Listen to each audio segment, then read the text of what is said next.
the first question I want you to keep on a loop while you continue to breathe through your feet is this one. What is it to really listen? What is it to really listen? So much of our art and creativity comes from the unknown, from the soul. We don't always know how or even why, but remarkably, years later, it all seems to make sense. But what if there was a way to gain access to your innate wisdom in the present? What if you could understand the answers your soul has for you today? Meet Scott Picard. Scott is a human development coach who teaches how to translate and navigate the hidden world of the subconscious. Scott can help decipher our innate wisdom and creativity by addressing our archetypal aspects of fire, earth, water, and air. Turns out our waking reality is like a tiny iceberg floating at sea. However, our subconscious is the much, much more significant portion of that same iceberg we just can't make out as it lays hidden beneath the sea. This is where Scott is taking us today. Join us now for an unrehearsed session that begins, like most journeys, by asking a question and then listening ever so quietly for an answer. Go to art2life.com and click on podcast to find more information and links to Scott's remarkable coaching. Join us now.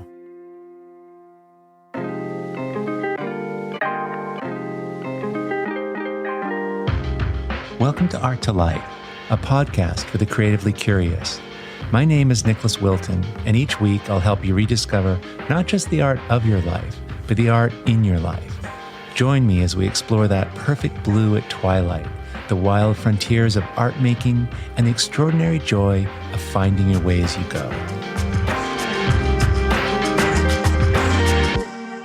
So, Scott, listen, thanks so much for joining us today. I super appreciate you being here. Thank you for having me. Yeah, I thought it would be cool.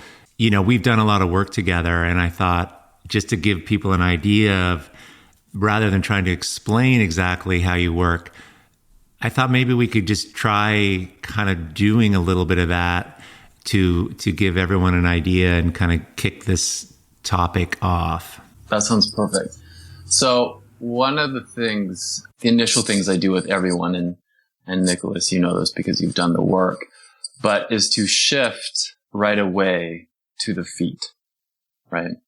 So just you and I will just do the exercise in real time right now, which is exciting. I've never done this on a podcast, by the way. And just for listeners, you know, this is your work somatic, and it's in the body. And that's what I love about it. It just gets me out of my head so much. So that's kind of what we're starting with, just for those listening. Yeah. So let's go down to the feet. And the feet really, we shift. The reason in the work I shift to the feet is because it gives us a new entry point into the body, right? That's not the mind into the body, but it's the body into the body on the body's terms. And then we can discover the intelligence of the body. So it's a basic technique that we'll do right now. And so let's just all let the energy just drop to your feet. And people in the studio that are with you, they should do it too. Let all the energy. Okay. Yeah. Go to the feet. And you can wiggle your toes. And then just feel where the weight on your foot is. Even if you're sitting, is the weight on your heel? Notice it more on the ball of your feet. So right away, we're going to start breathing through our feet. So it's as if our feet are a pair of lungs.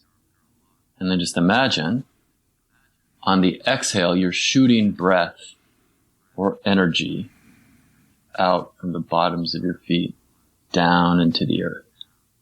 Good. And then on the inhale, you're going to breathe up through your feet. Just breathe up the energy of the earth, but keep it just to the bottoms of your feet. So we're just staying at feet level here. And then once again, you're just going to exhale out through the bottoms of your feet. And then inhale and bring the breath up just to the bottoms of your feet. That's good. And then exhale again out through the bottoms of your feet into the earth. And then just draw the breath up to the bottoms of your feet. And then do that one more time. Exhale down and shoot the breath further this time. Okay. And then this time on the inhale, I want you to draw the energy of the earth up through the feet and imagine it just flows up into your body.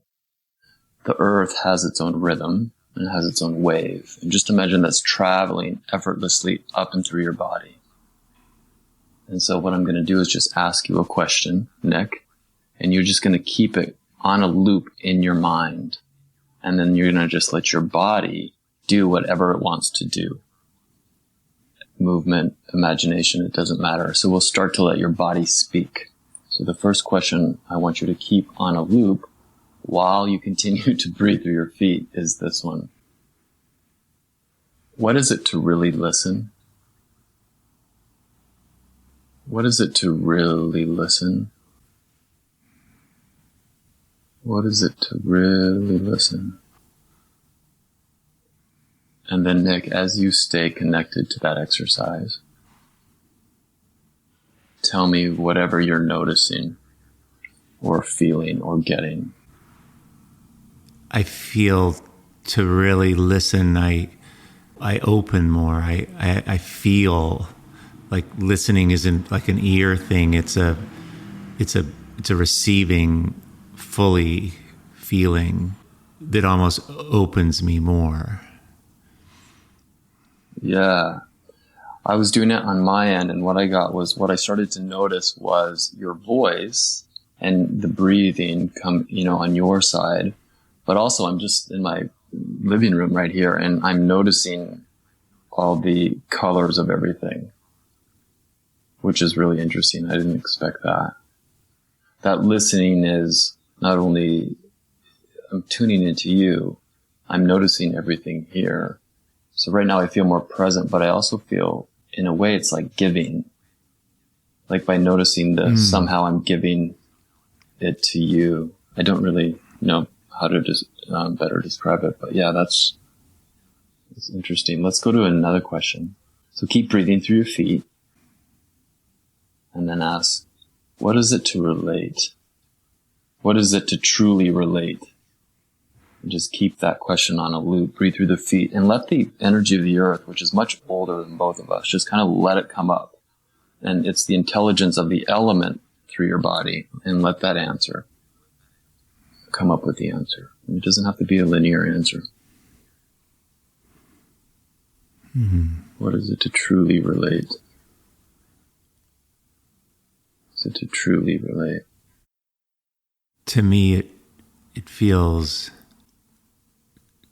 kind of to step into, to become one with another, and like a back and forth, like a fully forward stepping into someone and stepping back and forward, like to hold them as you in a way, or to hold myself and them simultaneously. Yeah, I feel it. I feel like that question relaxed me, relaxed my body. I was nervous. I was nervous before this. And now I feel much more relaxed and dropped in. And I really feel like it's so interesting. Even though I can only hear you, I can't even see you. I feel like you're right here and I'm right there, It's kind of a trip. It's cool. Yeah.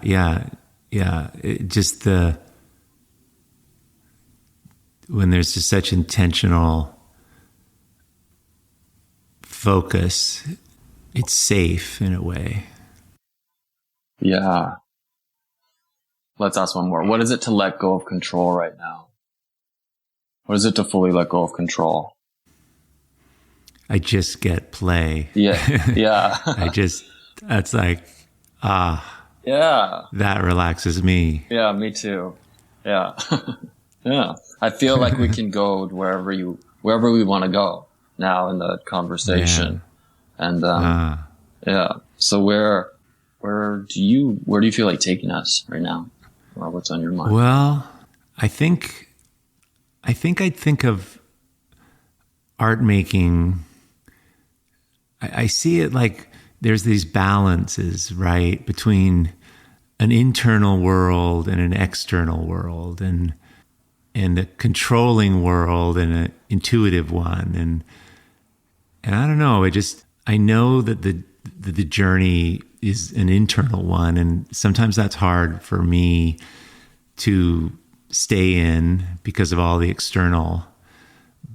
But I know that using intuition and when I don't know what I'm doing so much, I'm relying more on intuition, which can feel vulnerable and scary, but also helps make my better work, makes work that feels more like me. And there's just those elemental kind of, push and pull in this process. And I know that I can occupy different places in my body, that the part of me that is vulnerable is one part, and the part of me that I can conjure up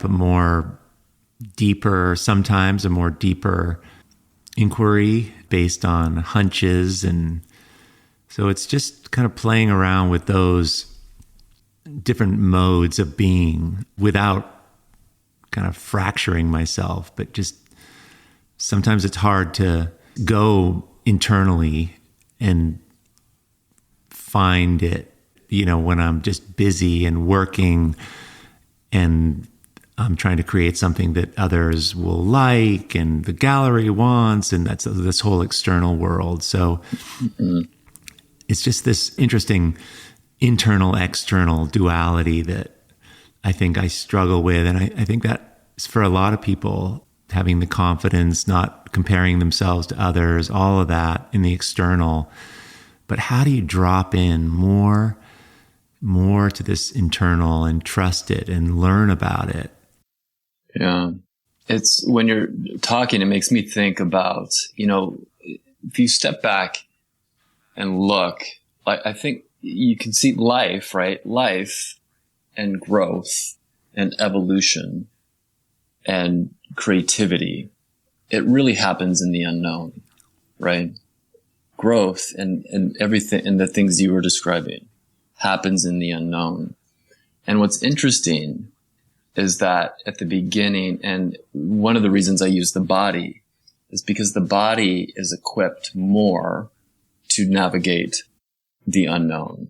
If you think about it, we started the podcast with something I've never done at the beginning, you've never done, but we asked a question, and then our bodies, we asked a question, and then the body, by breathing through the feet, we went beyond our minds and egos into the unknown. So I think it's one of the gifts of the human body to be able to do that. Now, I think one of the problems everyone runs into when they're creating, when they're, in evolution, any of the obstacles that pop up in life, right? But in terms of creativity, there are certain things that come up when one is standing before a blank canvas or a blank book or, an empty studio. Yeah. That space is so unknown, right? Like even today, you and I, where we're going, we don't really know where we're going, Yeah. And I think the body is able to really get us there. And one of the culprits, of course, is the ego, and the ego, because the ego only operates from what it knows from the past, meaning if you only operate from what you know from the past, it's not the unknown. It's then the known. So, and I think that's the tension you were kind of talking about at times, and the fear, because I have real fear of the unknown. As much as I've been doing the work, I mean, even today, it's that fear.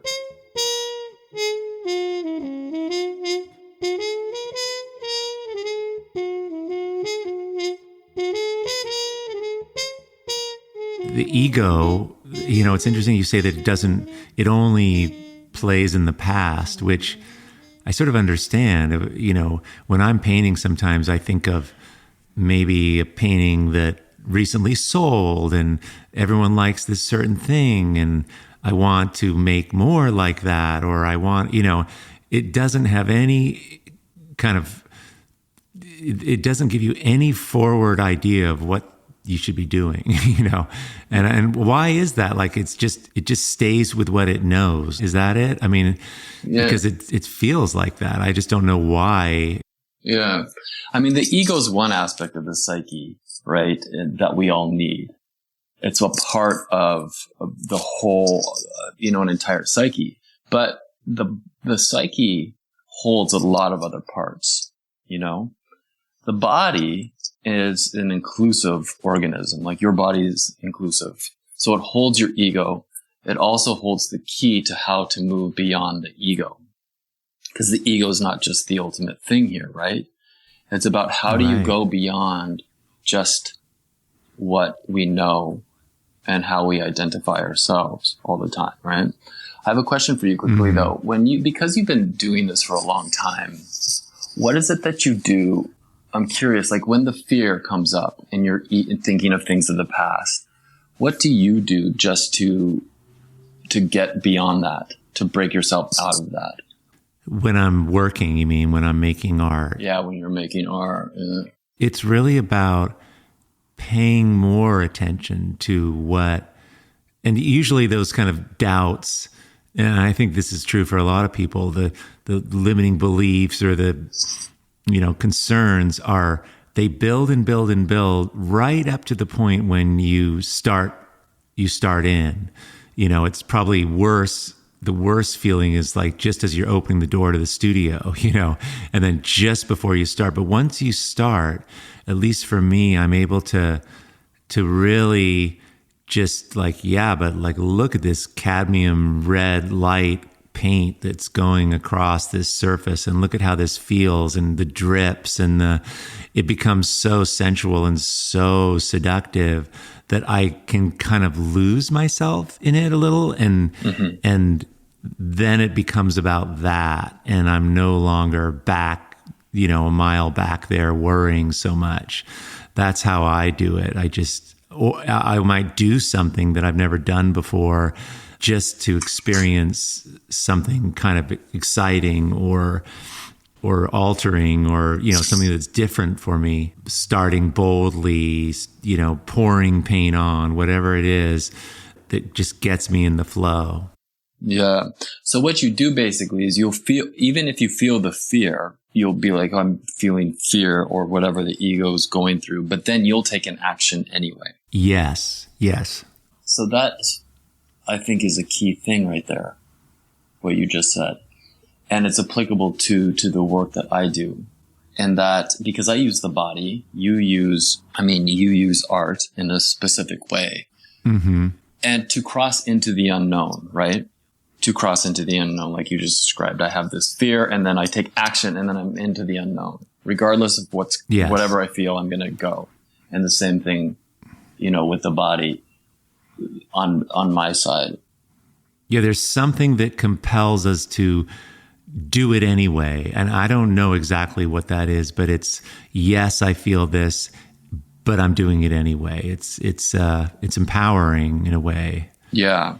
So one of the other principles of the body that you've practiced since working with me is that we understand that one of the first principles I teach is that you're allowed, no matter what, you are allowed to have your experience.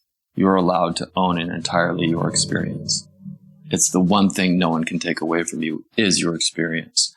So I think what you just said, in a way, points to that. Because you're fearful, you're not like denying that these thoughts aren't happening. But then you say, okay, I have this, and I'm going to act, right? And then I'm going to act. The body, when we started with feet at the beginning, that corresponds to earth. And then we work up, right? Then we have fire, then we have water, and then we have air. You said, I don't know what it is that gets me to take the leap off the cliff. But of the four elements, earth, fire, water, air, which one do you feel is the one that helped you take the leap off the cliff? It's fire. Yeah. And since I've been teaching, I've been teaching for 10 years, it is the thing. It is the element that everyone is so hungry for. And the one that I think humans are really in search of the most out of all four. I mean, all four have their place, but it really is fire. And I think it's one of the hardest to obtain. And in my experience, fire it rules intimacy.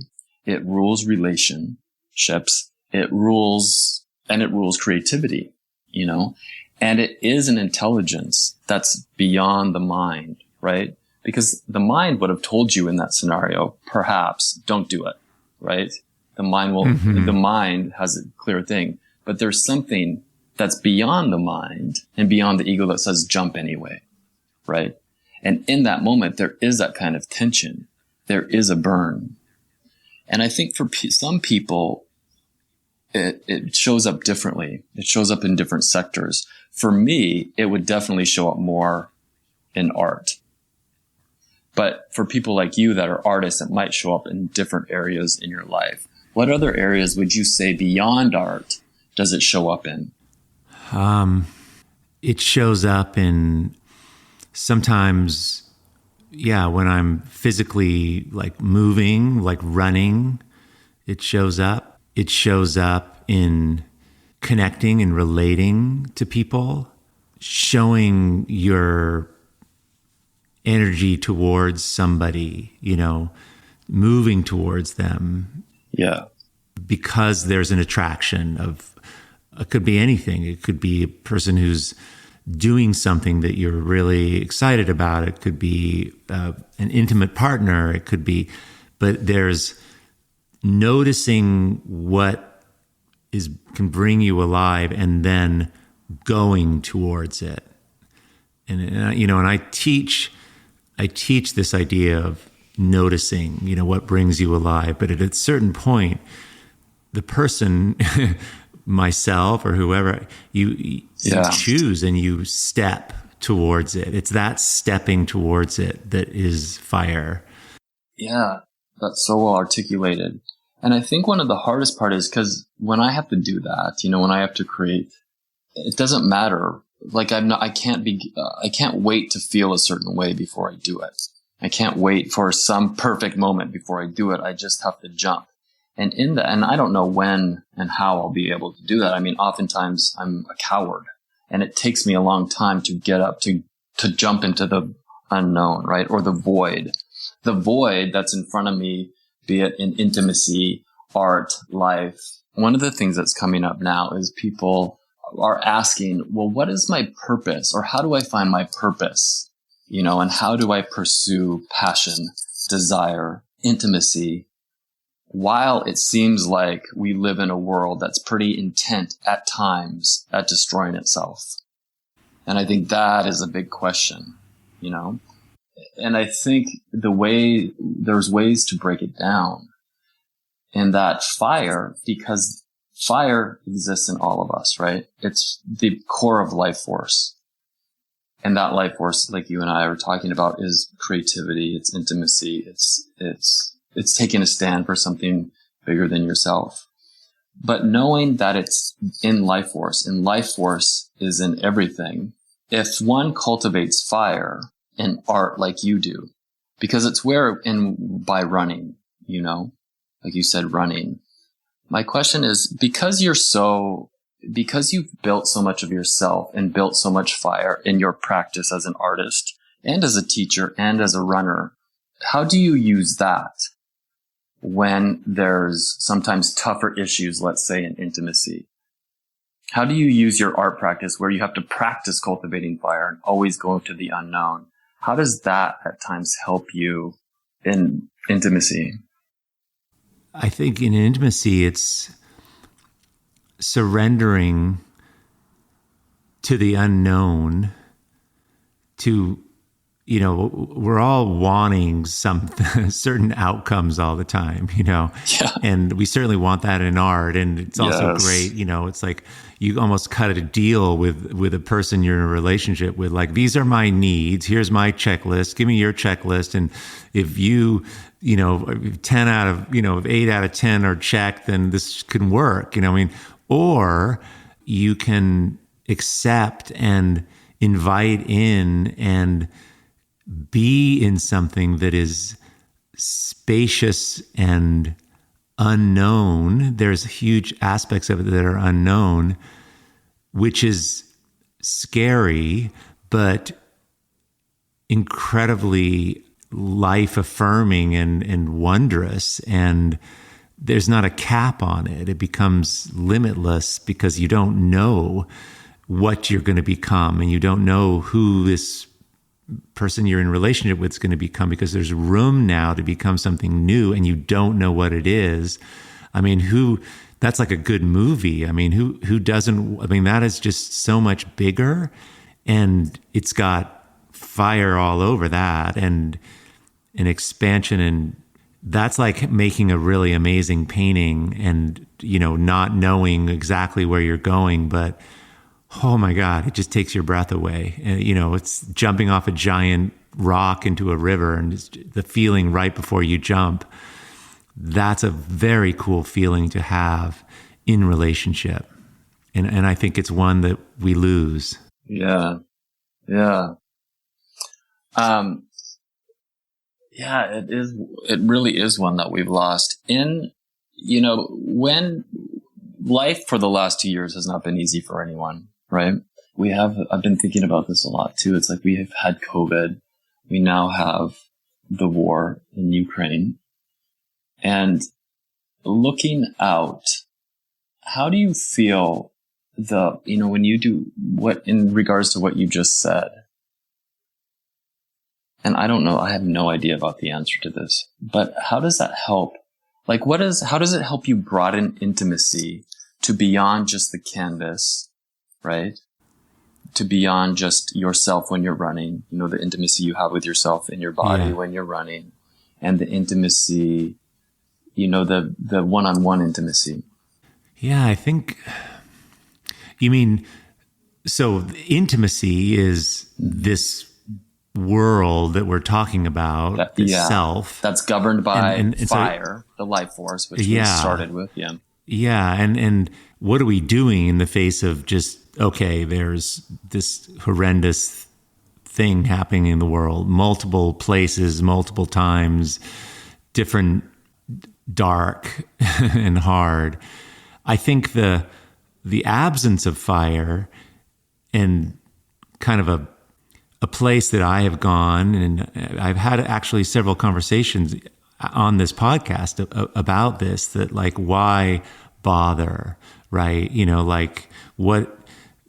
am I to, like, it's just all too much, man. I'm just going to sit down, but the opposite of that, which, I've felt that, but the opposite of this fire is that I'm going to show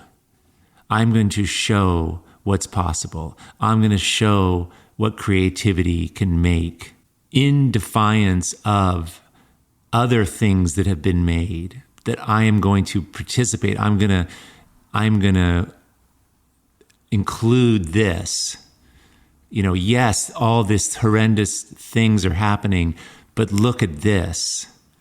We need those things. We need to share those things. We need to be those things. All the beautiful stories of bravery and love that have come out of Ukraine, just, it's breathtaking against the horrors, right? And so we need that. It's like, yes, but remember, I remember seeing those pictures in Germany at the train station of all those people they're just waiting with like flowers for complete strangers coming in from the Ukraine. And they're just like, come home with me. It's like the kind of love that is, it's just so beautiful in the face of other human beings destroying each other, So I think that's powerful. And I think it's the right response. Yeah. We need to respond. We need to do something, I mean, I think that empowers us to be in a place that we we're taking action. We're taking action. And we're taking action toward the other, right? And taking action toward the thing we don't know. Meaning at times it feels to me, we're taking action towards someone we don't know. Someone or some ones who are different, that live in that they're unknown. We don't know who's going to come to the train station, and they don't know who's going to meet them at the train station. And in that, I think that is a creative act. And it's a creative act that is so relational, And I think, one of the things that is, to me, so inspiring about artists is that they can hone that craft with their art, Because you can practice that, you have a way to practice it and develop it and to struggle with it. Then one of the things can be is that you understand, because I asked you the question, not really knowing the answer, but look at what you came up with. So it makes me think that because you've practiced art and you've practiced going into the unknown, that you do have a capacity to relate that goes beyond just you and the canvas, that it goes to other people and to you can extend it beyond. Yes. I mean, I sometimes think of that, that there's a thing that's happening on that painting, in my case, and it's this internal conversation, but it's also I'm holding a bigger conversation or an awareness kind of how that's going to land, or if it lands for me in a certain way and that feels stronger, that others will feel the same. It's a universal almost. I know when it's stronger. It's not that it's just subjective. Oh, this is a better one and this isn't, and everyone would have a different opinion. Strong, powerful art is strong and powerful, and strangers will testify to this. It's like it works, it lands. So I think there's a universality to it somehow. How do you know when something is stronger? Or, how can you, is there something that you feel, or do you not necessarily know until it's happened? Or is there clues along the way when you're like, oh, this means something is happening? I think there's garden variety stronger. And I think that's easier to see when the thing it's just starting out. You have more objectivity and it starts pretty bad. And generally the things you do improve it. Yeah. But sometimes it takes some thinking. Sometimes you make something and you have to leave and then come back to see that is this true? Is it still true today? You thought yesterday this was something different and then you stopped, and now come back and look at it. Is it holding? And usually that does it, because making stronger work is newer work. You're evolving and you're creating something that you haven't before. And so the best work is the work that is you, but it doesn't feel like you. It's like a stranger enters the room, and sometimes it takes some time to calibrate. But that future self, that stranger, that work is the future. It's the non-ego work. It's the work that is next. And it has to be powerful and strong for you to sort of, it like wakes you up. Yeah.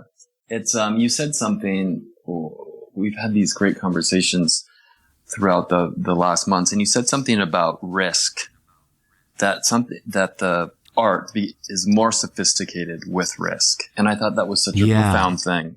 And it just made me think. And then you said risk leads to sophisticated and spaciousness because others can step. Do you want to elaborate on that? Yes. And then I'll. Yeah. Well, taking chances and making work that you did make it, but doesn't necessarily feel like you. I mean, that's what we're doing. That's what we're doing in our art. We're progressing, we're evolving, and we're going to where we don't know. And that is scary. It's like that relationship we talked about. There's a sort of risk involved, maybe, with it's not all figured out, and there's uncertainty. And so when you take risks, you kind of have to use your intuition. You have to do your best. You don't know. And because you don't know, it makes a kind of mark. It makes an openness to the picture that allows others in, I feel, because it's not overflowing with confidence. It's beautiful next to parts that are confident and you know what you're doing, but to include parts of yourself in your art making, and frankly, especially in relationships, and especially in intimate relationships, parts of you that are vulnerable, the parts of you that you don't feel so comfortable sharing usually, that connects. Which again and again, I mean, this is, for me, it's been a huge learning this year. That's what I'm now understanding. I always knew it in art, but I'm learning it on a more personal level, and relationally, it's the same thing. Because people can get on board with that. They see themselves in that, and it's safe. It's safe because you're not just polished. you are polished, but you are also imperfect and willing to hold that imperfection, willing to hold that sort of harder part of yourself at the same time. Yeah. What's the most vulnerable thing now for you?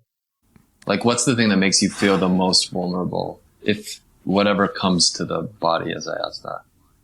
Loving without a guarantee. Yeah. Of a reciprocation, that I'm out on the skinny branches of vulnerability, of showing love, but that it might not be returned. You don't get that necessarily. Yeah. Wow. I was, the other day I was just, my head was up my own butt, and I was trying to, and I was also thinking about Ukraine, and those two things simultaneously. These people are going through this thing, yet I'm here kind of self-involved in my own stuff, right? That day. Mm-hmm. I was just going through something, and, but then I was like, Scott, try to put it into context. What is, like, how, and then I was just thinking, how do I bridge those? And so I tried this experiment, and I didn't know what was going to happen. And so I was looking pictures. I was thinking, what can I do? I've donated, but I was like, what is it to honor, and what is it to give, and relate to people that are that far away and going through something so horrendous while I'm sitting here, being a little self-absorbed. So what I did is I just pulled up, it was a picture. Actually should have sent it to you, but it was a picture from the New York Times, and it was a picture it was a city, and they were evacuating Ukraine. And so I asked myself to look at I said, Scott, look at the picture and then see what I notice first. Where does my eye go first? To what human does it go to first? And then I did that. And then I said, okay, now notice the person you didn't notice. Notice the one you overlooked. Oh. And then I said, okay, now Scott, go to the picture and now notice the one you really overlooked. And there was this, and I couldn't see the face, and it was a woman, and she had a parka on, and she had the hood on. And I just breathed through my feet. And I was like, how do I fully see that person? How do I fully see that person? What is it to fully see her? And then what is the gift of fully seeing this person that not only did I overlook once, but was almost in a way twice overlooked, or the most overlooked person in the picture. And I don't really know what the answer is. I don't know if if she'll get that, what that means, if it'll ever land, or how it will reach there. But I thought it was at least worth doing, I thought it was a practice worth at least trying, because I don't know, and I'm like, is just noticing enough? And then I asked, right, well, what, right. What is lost when we don't notice? Right. Mm-hmm. And then that was a big moment, because if you just breathe through your feet and you think of the people in Ukraine, let's do it together and just see what happens. I've never done this, so let's try it. Mm-hmm. Let's just try it. Okay. So we breathe through our feet, we exhale everything out.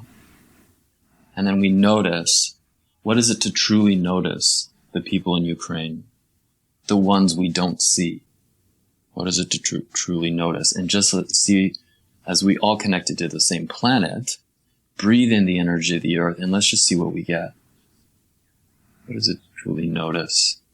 I feel like we notice that part of ourselves. Like it feels self-referential in a way. I don't know, that we've all felt overlooked. It's connective, is the feeling.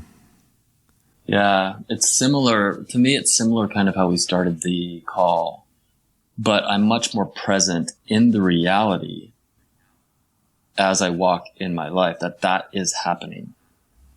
In a way, it makes me more present. Yes, I'm walking in my life, and I'm also living on a planet where this is happening right now, and there are people where this is happening to right now. It makes my life more immediate, I don't know what it's immediate to, but it just feels it makes it more immediate.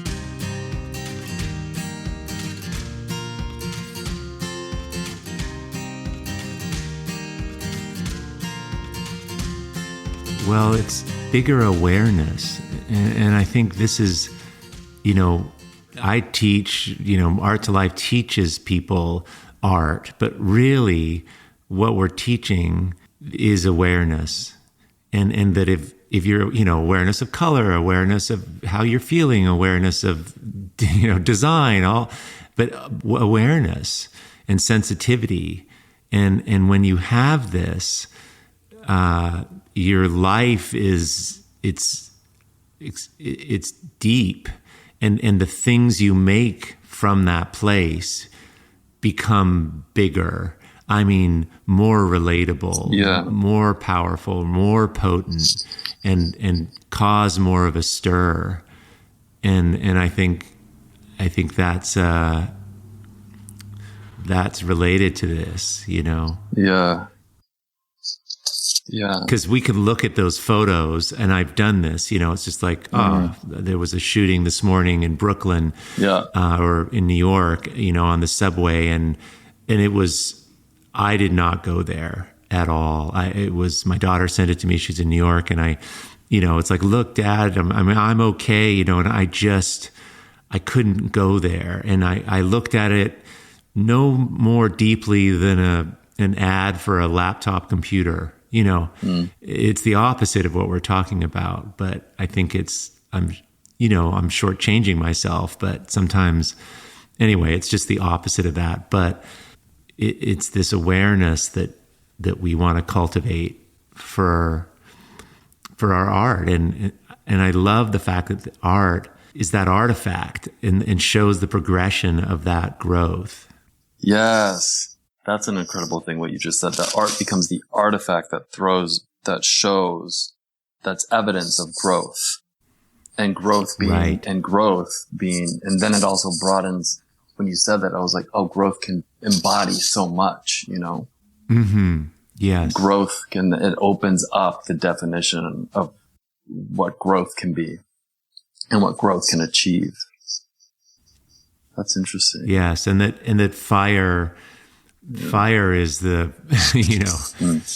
is the conductor of it in a way, it's moving towards those things and being able to take action despite what might feel easier. Yeah. Let's ask this question. So fire is in the legs, right?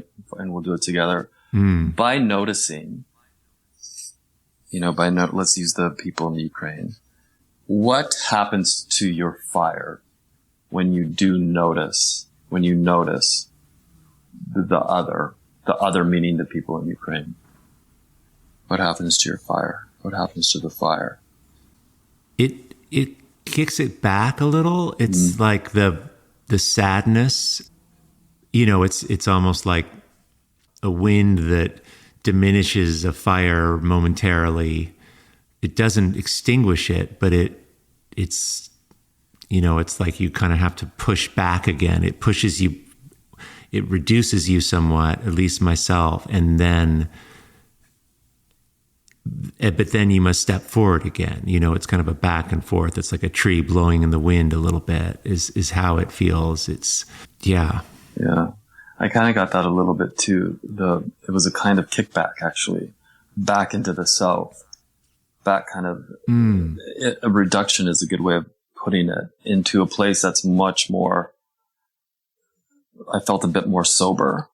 But then in that, I felt that then it's a requirement to take action from the sobriety of the truth of what's happening over there. Then it becomes just the requirement, like where the fire just marches me to do something.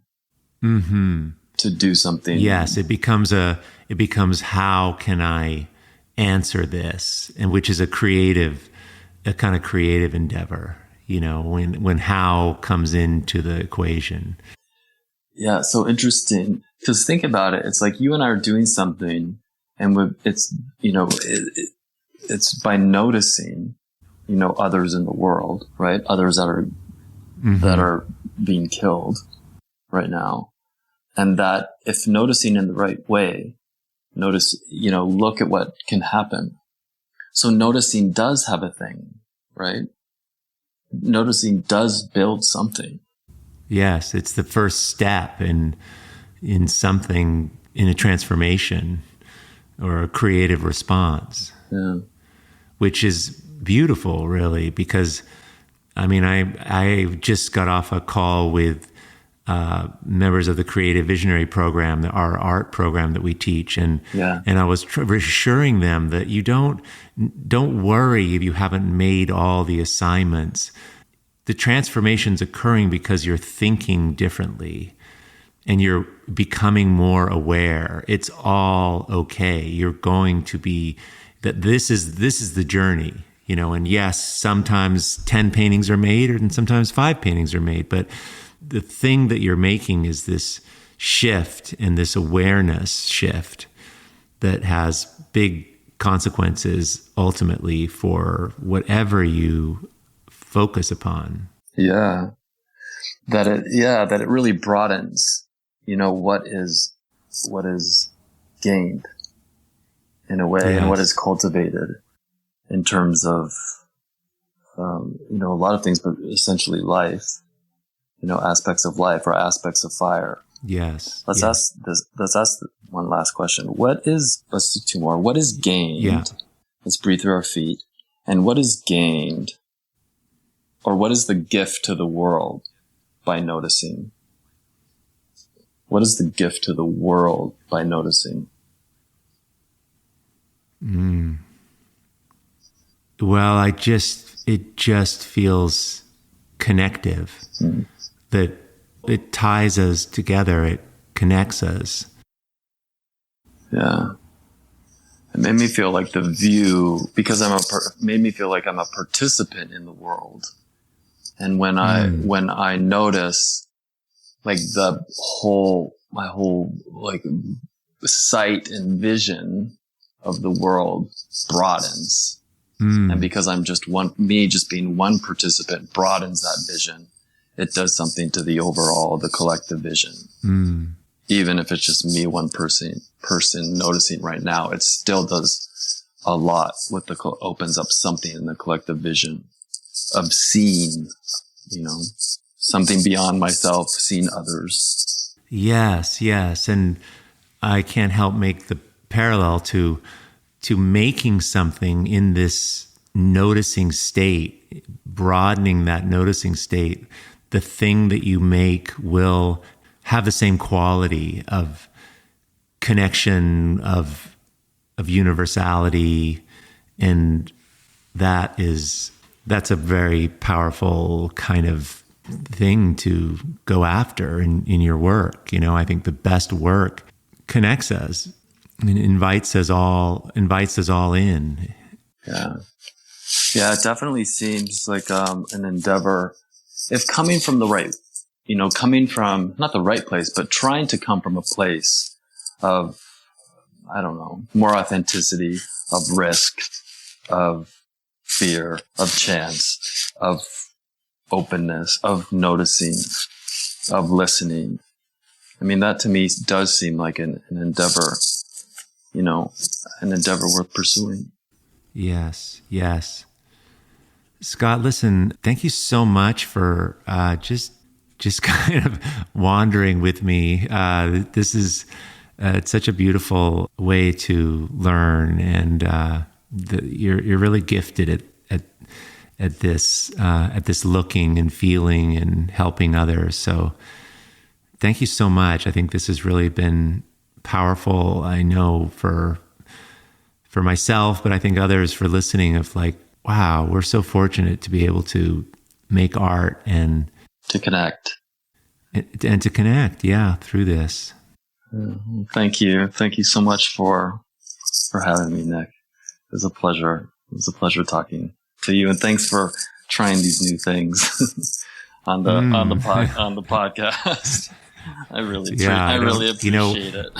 When you speak sort of not from your mind and it's more from the body, I don't always know what I'm saying or actually remember, because it's sort of filed in a different way. So I think maybe I won't listen to it until I hear this come out, because I don't want to edit it, but that's a little worrisome. Anyway. Yeah. Thanks again. Appreciate it. Thank you so much. Hey, thanks for listening to the Art2Life show. If you enjoyed the podcast, please help me get the word out by sharing it with your friends on Instagram at art2life_world. The recording of this and all episodes, along with a place to leave comments, see additional photos, and discover a whole new approach to making art, can be found by going to art2lifepodcast.com. And secondly, if you could leave a rating and review in whatever app you're listening on today, I would super, super appreciate it. It makes a big difference. And last but not least, before you go, if you'd like to be on my artist list, every Sunday morning I send out a video blog all about art making. Go to art2lifepodcast.com to sign up. And all these links are in the show notes, of course.